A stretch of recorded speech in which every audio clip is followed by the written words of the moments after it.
தேடி சோறு நிதம் தின்று பல சின்னஞ்சிறு கதைகள் பேசி மனம் வாடி துன்பமிக உழன்று பிறர் வாட பல செயல்கள் புரிந்து நரை கூடி கிழப்பருவம் எய்தி கொடுக்கூற்றுக்கு இறை என பின் மாயும் பல வேடிக்கை மனிதரை போலே நானும் வீழ்வேன் என்று நினைத்தாயோ? என்னை சுடர்மிகும் அறிவுடன் படைத்து விட்டாய், வல்லமை தாராயோ இந்த மாநிலம் பயனுற வாழ்வதற்கு. இந்த மேடையில் ஒரு முக்கியமான விஷயத்தை சொல்ல வேண்டும் என்று என் மனதிலே அலை அலையாக சிந்தனை மோதிக்கொண்டிருக்கிறது. யாருக்கு உண்மையிலேயே நாம் நன்றி சொல்ல வேண்டும் என்று யோசித்து பார்க்கிறேன். இந்த களத்தை அமைத்து வெற்றிகரமாக ஆக்கிய இந்த பொதுமக்கள் உள்ளிட்ட இங்கே மேடையில் களமாடி அத்துணை கலைஞர்கள், பின்னால் நின்று வேலை செய்த அத்தனை தொழில்நுட்பவாதிகள் எல்லோருக்கும் நன்றி என்கின்ற நிலை, அதையெல்லாம் வெற்றிக்கும் மேலாக ஒன்றை சொல்லுகிறேன் தமிழ் உறவுகளே. இந்த பொங்கல் அன்னைக்கு நான் ஒரு நிகழ்ச்சிக்கு போயிருந்தேன். அந்த நிகழ்ச்சியில நாங்க பேசிட்டு உட்கார்ந்துட்டோம்.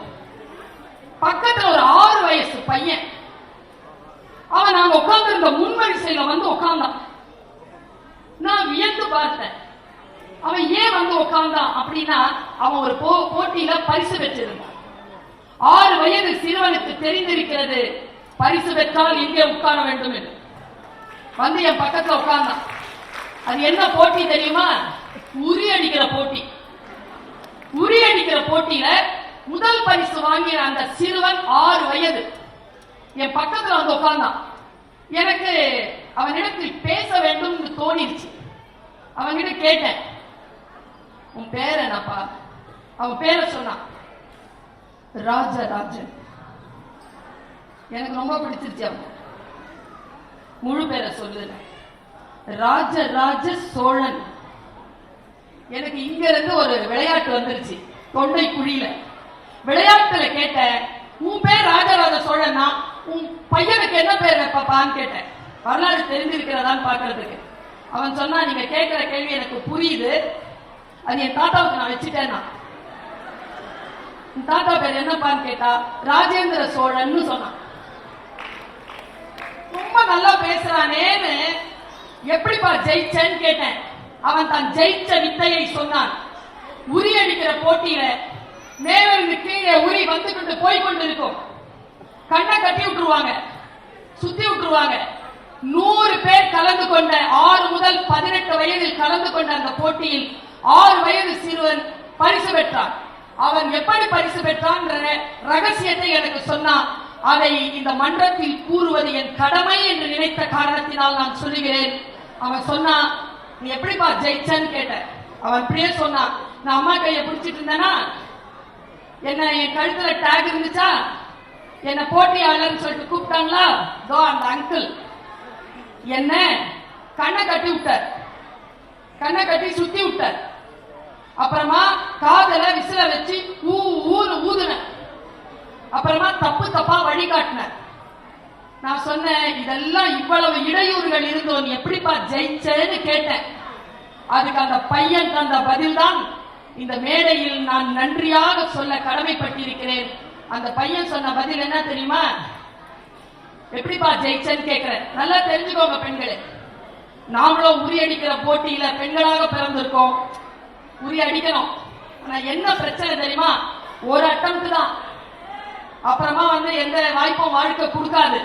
ஆனா வாழ்க்கை என்ன பண்ணிடும்னா, முன்னால உரிய கட்டி தொங்க போட்டு மேலே கீழே மேலே கீழே அசைச்சுக்கிட்டே இருக்குமா, அதுக்கப்புறமா நம்ம கண்ணை கட்டி நம்மளை சுத்த விட்டுரும். அப்புறமா யாரும் நம்மளை வழிகாட்டிட கூடாதுன்னு காதல விசில வச்சு ஊதிக்கிட்டே இருக்கும். ஊதுனவங்க தன்னை தவறாக வழிகாட்டி கொண்டே இருப்பார்கள். இந்த பையன் சொன்னா, நான் எப்படி தெரியுமா ஜெயிச்சேன்? அத்தனை பேரும் முன்னால போ, பின்னால போ, லெப்ட்ல போ, ரைட்ல போன்னு சொல்லிட்டு இருக்காங்க. இவர் வேற காதுல விசில் ஊதிக்கிட்டே இருக்காரு. அந்த கூட்டத்துல ஒரே ஒரு குரல் கேட்டுச்சு, ராஜா, அது என் அம்மா குரல். அந்த குரலை நான் கேட்டேனா, எல்லா குரலையும் சைலண்ட் பண்ணிட்டேன். அந்த ஒரு குரல் கேட்டேன், லெஃப்ட் போ, லெஃப்ட் போனேன், ரைட் போ, ரைட் போனேன்.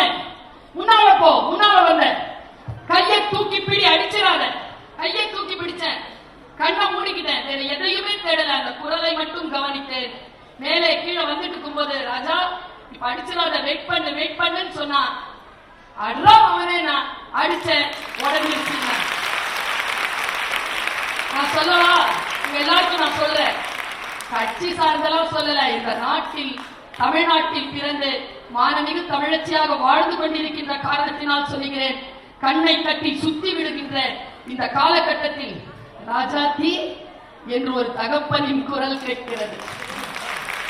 யாருடைய பேச்சிற்கும் மயங்கி விடாது. இதோ நான் உன்னை வழி நடத்துகிறேன், நீ படி, நீ முன்னேறு, மற்றதெல்லாம் நான் பார்த்துக் கொள்ளுகிறேன் என்கின்ற தகப்பன் நமக்கு முதலமைச்சராக கிடைத்திருக்கிறார். அவருடைய மகள்களாக உயர்ந்து கொண்டிருக்கக்கூடிய நமக்கு இந்த சூரிய விருது கிடைத்திருக்கிறது.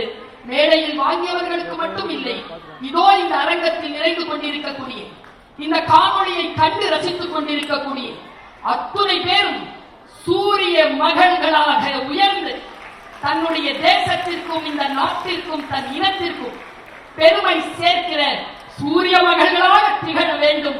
அந்த வாய்ப்பை தந்த தமிழ்நாடு முதலமைச்சர் அவர்களுக்கும், மேயர் பிரியா மேடம் அவர்களுக்கும், அண்ணன் சேகர்பாபு அவர்களுக்கும், அன்னையாக எங்களை வழிநடத்தும் அன்னியார் அவர்களுக்கும், உங்கள் அத்தனை பேருக்கும் நன்றி சொல்லி நிறைவு செய்கிறோம். நன்றி, வணக்கம்.